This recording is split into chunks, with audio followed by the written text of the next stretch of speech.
Zone agricole Rokokoa, Irakubo, nous sommes sur l'une des parcelles exploitées par la famille Siong. C'est l'une des 15 dernières familles Hmong installées dans cette grande zone agricole. Elle vient de l'Hexagone. Après avoir passé 20 ans à travailler dans les usines, Thierry Siong décide de rentrer en Guyane et s'installe ici en septembre 2015. Une installation faite avec l'autorisation de la mairie. Ils m'ont dit que voilà, ici il y a possibilité. Il n'y a pas de grandes usines, mais il y a possibilité. Si on est vaillant, on veut travailler la terre.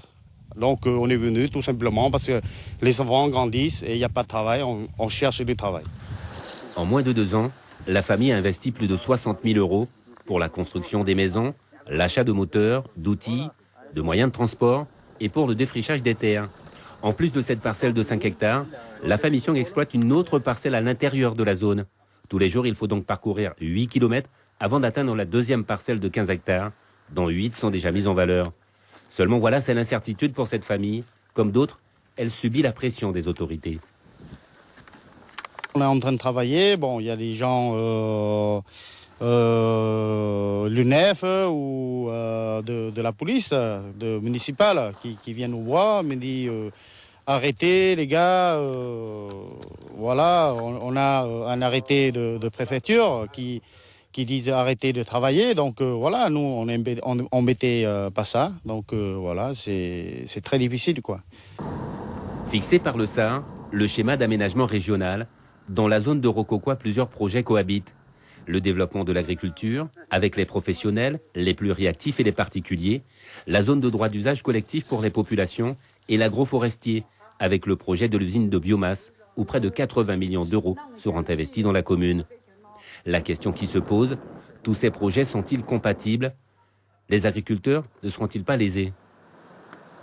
Madame le maire espère que non, que tout doit s'emboîter sur la zone, parce que c'est vrai que c'est quand même un projet culturel, coutumier, mais aussi un projet agricole, économique, et que pour l'avenir d'Irakubo, il est très important que tous ces projets puissent s'emboîter parfaitement.